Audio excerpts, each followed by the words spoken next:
Quand l'automne se pointe le bout du nez, c'est déjà le moment de planifier et de mettre à votre agenda la journée où vous voulez procéder à la fermeture de votre piscine. Aujourd'hui, on va regarder ensemble les étapes pour fermer de manière sécuritaire une piscine hors terre. C'est important de la fermer de la bonne manière pour préserver l'ensemble de vos équipements et la structure de votre piscine pour les prochaines saisons de la baignade. D'abord, jetez un œil autour de la piscine, question d'observer si jamais il y avait une fuite d'eau. Ce serait à ce moment-là très important de la réparer avant de procéder à la fermeture. Une chose très importante, toujours laisser en fonction vos équipements jusqu'à la date choisie pour la fermeture de la piscine. Et là, on parle autant de la pompe, la thermopompe, une chute d'eau. Tout doit rester en mouvement. La raison est bien simple. À l'automne, les températures peuvent chuter drastiquement et on veut à tout prix éviter le gel dans les différentes conduites d'eau. Autre chose importante et intéressante à savoir, même si vous ne profitez plus de belles journées de baignade, continuez de faire régulièrement vos tests de pH ou encore d'alcalinité. Fermer une piscine avec une eau saine facilite beaucoup son ouverture au printemps suivant. Dernière petite chose, contactez votre assureur, question de vérifier si votre piscine fait bel et bien partie des biens assurables de votre demeure. Vous éviterez quelques soucis. Vous êtes prêts? On y va! C'est maintenant que le grand ménage commence. On va d'abord s'assurer de retirer de la piscine tout ce qui pourrait avoir été oublié, comme les jouets d'enfants, le thermomètre et bien sûr, c'est le moment de retirer l'escalier. Souvenez-vous que c'est toujours plus simple de retirer l'escalier lorsqu'on est à l'intérieur de la piscine, alors c'est une bonne idée de le faire à la dernière baignade, d'autant plus que plusieurs escaliers auront une pesée à l'intérieur. Si jamais vous l'oubliez et l'eau commence à être fraîche, vous allez le faire de l'extérieur comme moi aujourd'hui. Ça pourrait être un petit peu plus forçant, mais c'est tout.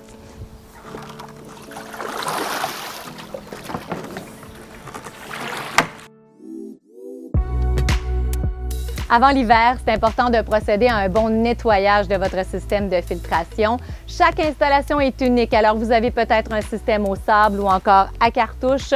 On va regarder ensemble toutes les étapes pour bien répondre à vos besoins. Dans les deux cas, on utilise le même produit de nettoyage, soit le nettoyant à filtre. Par contre, si vous avez un filtreur au sable, c'est important de prévoir cette étape la veille de votre fermeture, puisqu'il y a quand même un temps de trempage de 8 heures. On va commencer par le filtreur au sable. Alors, on va vider le contenu de la bouteille dans l'écumoire. Comme le produit nettoyant doit se rendre jusqu'au filtreur et non retourner dans la piscine, on va fermer l'accès au drain de fond. Pour ce faire, vous allez tourner la poignée sous l'écumoire. On peut vider notre produit et ouvrir la pompe. Quelques secondes seulement seront nécessaires pour que le produit voyage de l'écumoire jusqu'au filtreur. Et d'ailleurs, vous allez pouvoir surveiller à l'aide du couvercle sur la pompe. Lorsque le rose a disparu, on éteint la pompe et on laisse le trempage se faire un bon 8 heures. Au moment où on est prêt à évacuer le produit nettoyant, on va mettre notre filtreur en position lavage, backwash et repartir la pompe. On va surveiller sur la petite bouteille de verre. Au moment où il n'y a plus de rose et que l'eau est bien claire, le filtreur est propre, le sable est prêt pour la prochaine saison. Pour nettoyer votre système de filtration à cartouche, les étapes sont légèrement différentes. En fait, ce qu'on veut, c'est retirer la cartouche du filtreur et la faire tremper en parallèle à la fermeture de votre piscine. Ça peut se faire un peu avant, pendant, après aussi, mais le plus rapidement sera le mieux. On veut éviter que les saletés sèchent sur la cartouche. Alors, lorsqu'elle est mouillée, les résultats sont meilleurs pour ce qui est du nettoyage. Pour retirer notre cartouche, il faut ouvrir le filtreur. Alors, on va commencer par lui limiter ses accès en eau. Alors, si on fait le chemin logique dans notre tête, l'eau part de la piscine vers le moteur, vers le filtreur. Alors, si on coupe simplement l'entrée d'eau de la pompe directement à l'écumoire, on a la moitié du travail de fait. Alors, pour ce faire, vous allez dévisser l'intérieur de la poignée légèrement sous l'écumoire et vous allez pouvoir, en soulevant la poignée, la tourner et la mettre en position fermeture pour l'accès au moteur. Maintenant, pour ce qui est du deuxième accès, là où l'eau retourne vers les retours d'eau, il faut tourner simplement la valve et la mettre en position perpendiculaire à la tuyauterie. De cette manière-là, ce sera fermé. Il faut maintenant vider notre filtreur puisqu'il est plein d'eau. Alors, ça va se faire en ouvrant le bouchon de drainage et aussi la valve située sur le dessus du filtreur. Une fois vide, ce sera plus simple de dévisser l'anneau de serrage, d'ouvrir le filtreur pour retirer votre cartouche. On va maintenant la faire tremper dans un contenant qui va vous permettre de la submerger au grand complet. Le temps de trempage est d'un minimum de 6 heures, après quoi vous pourrez la rincer adéquatement et la remiser à l'intérieur. Elle sera prête à être réutilisée au printemps prochain. On est maintenant prêt à fermer la piscine, mais attention, on ne peut rien faire sans d'abord abaisser le niveau d'eau. Alors, c'est ce par quoi on va commencer. Si vous n'avez pas de drain de fond pour baisser le niveau d'eau de la piscine, on va utiliser l'aspirateur. Alors, de manière conventionnelle, vous allez utiliser votre boyau et le brancher sur la tête d'aspirateur en utilisant toujours l'embout rotatif pour la tête d'aspirateur. On la dépose au fond de la piscine et l'autre bout sera déposé dans l'écumoire. On n'utilisera pas la plaque d'écumoire. On va directement mettre l'embout dans la tuyauterie. Alors, pour se rendre, vous allez devoir enlever au préalable le panier de l'écumoire. On va venir brancher notre tuyau et en même temps, pour éviter les prises d'air, on va laisser à faible débit le boyau d'arrosage s'écouler à l'intérieur de l'écumoire. De cette manière-là, l'eau sera aspirée par l'aspirateur et redirigée vers votre système de filtration et de là, on pourra l'acheminer jusqu'à la rue. Si votre piscine est munie d'un drain de fond, on va l'utiliser pour abaisser le niveau d'eau. Alors, pour que l'eau s'écoule par le drain de fond, on va tout simplement fermer l'écumoire et laisser uniquement cette position ouverte. Pour éviter la prise d'air, on va déposer un boyau à jardin avec un faible débit d'écoulement directement dans l'écumoire. Par la suite, avant de partir notre moteur qui va permettre à l'eau de s'acheminer vers les systèmes de filtration, on va s'assurer avec un filtreur au sable de positionner notre poignée à la position égout, waste. Lorsqu'on va ouvrir la pompe par la suite, l'eau sera directement déviée à la rue avec le boyau de lavage à contre-courant. Avec un système de filtration à cartouche, donc l'eau partira du drain de fond pour s'en aller directement vers la pompe. Au lieu de la laisser voyager vers le filtreur, on va lui fermer l'accès avec la poignée et l'eau sera déviée vers la rue à l'aide du tuyau de vidange. On favorise toujours l'efficacité, alors pendant que le niveau d'eau baisse, on va en profiter pour faire le nettoyage de la toile. La ligne d'eau laisse souvent un cerne. On pourra l'enlever avec le nettoyant vinyle net, fait spécialement pour les toiles de piscine et avec un tampon très doux non abrasif.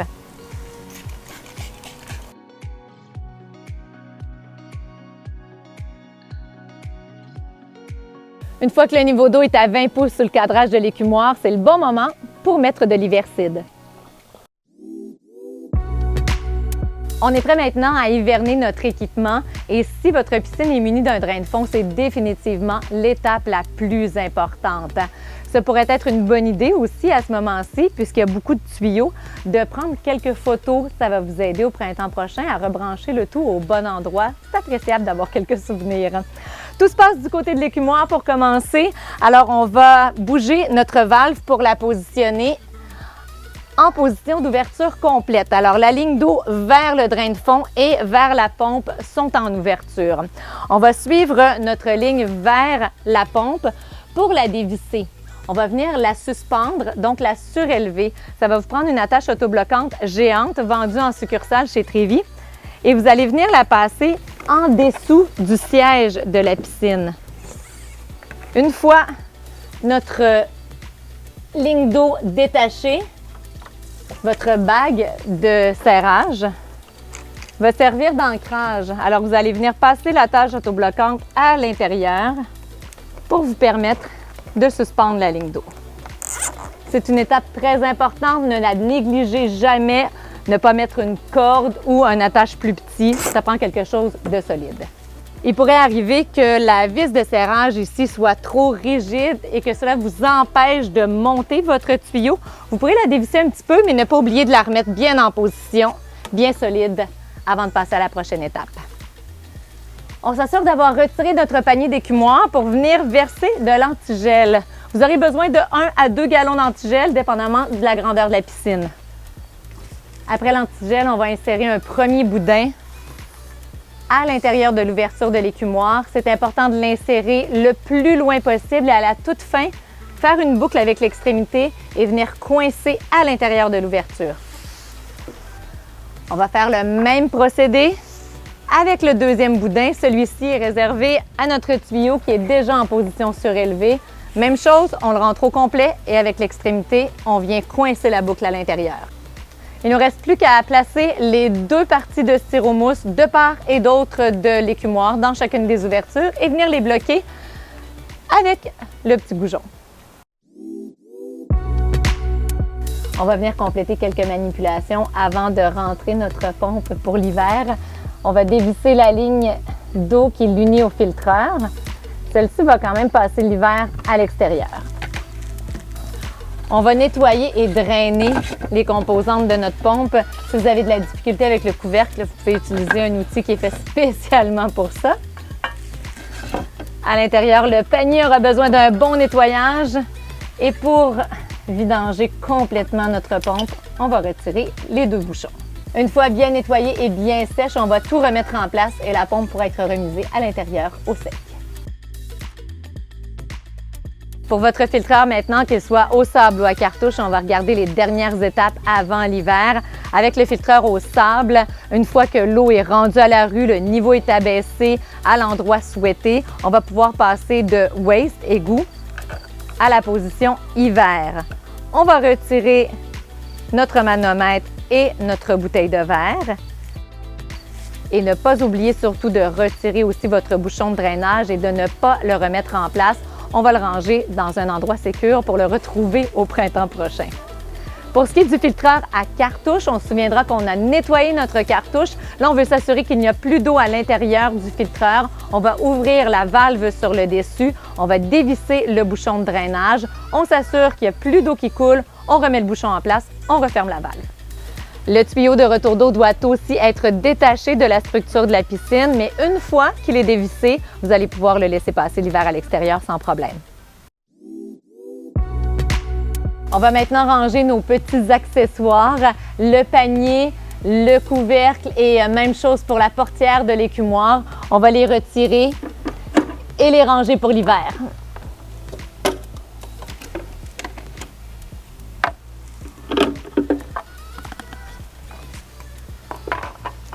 Ce sera important aussi d'enlever les trois parties du retour d'eau. Pour la partie intérieure, vous pourriez avoir besoin d'une clé bleue.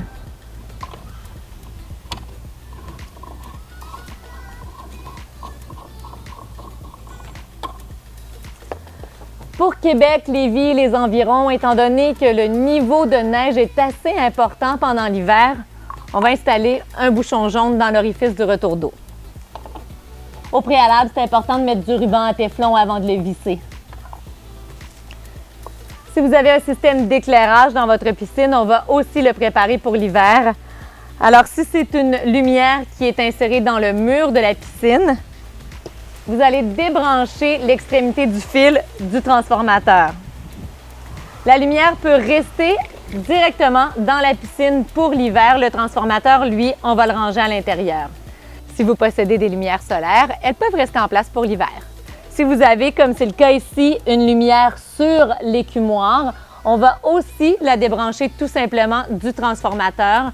Le transformateur sera rangé aussi à l'intérieur. Et pour ce qui est de la lumière elle-même, on va la décrocher et la ranger pour l'hiver. La thermopompe aussi a besoin d'être bien drainée. On va commencer par dévisser l'entrée et la sortie d'eau. Toutes les thermopompes ne sont pas munies de bouchons de drainage, mais si c'est le cas pour la vôtre, c'est important de le retirer aussi. Pour favoriser l'écoulement de la thermopompe, on peut la basculer légèrement.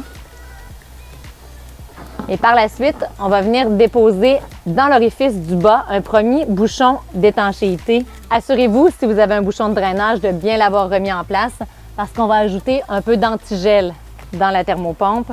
On pourra la basculer et l'ajouter dans l'orifice du haut. On vient mettre le deuxième bouchon extensible avant de redresser la thermopompe. Si vous possédez un système au sel, il y a quelques manipulations aussi à faire avant l'hiver. On va commencer sur votre boîtier. Placez le commutateur à la position arrêt. On va débrancher la fiche électrique et aussi débrancher le fil de la cellule. Vous refermez le boîtier, il peut sans problème passer l'hiver à l'extérieur. Pour ce qui est de votre cellule maintenant, ça c'est la partie qui serait reliée à votre retour d'eau. Vous allez dévisser juste en bas. L'idée, bien sûr, de dégager la cellule de la tuyauterie de la piscine pour ensuite venir installer notre socle de trempage. Ce sera le moment de nettoyer la cellule. Pour visser le socle de trempage, utilisez l'extrémité où vous ne retrouvez pas le fil électrique, ce sera plus facile. Au moment de nettoyer votre cellule, installez-vous sur une surface bien plane, bien protégée. Vous aussi, protégez-vous avec des gants et des lunettes puisque le liquide de nettoyage est quand même assez corrosif. On va le verser à l'intérieur de la cellule, le laisser agir 20 à 30 minutes. Par la suite, sachez qu'il est réutilisable, alors vous pouvez le reverser dans votre bouteille. Si jamais il restait encore des saletés, vous pouvez faire l'opération 2 fois. Une fois que la cellule est bien propre, vous la rincez délicatement avec la hose à jardin et on va la rentrer à l'intérieur pour l'hiver. Si vous possédez un ozonateur, c'est aussi le moment de le protéger pour l'hiver. Alors, on va simplement dévisser les 2 bagues qui relient les tuyaux. On va incliner des 2 côtés la tuyauterie pour permettre à l'eau de bien s'égoutter.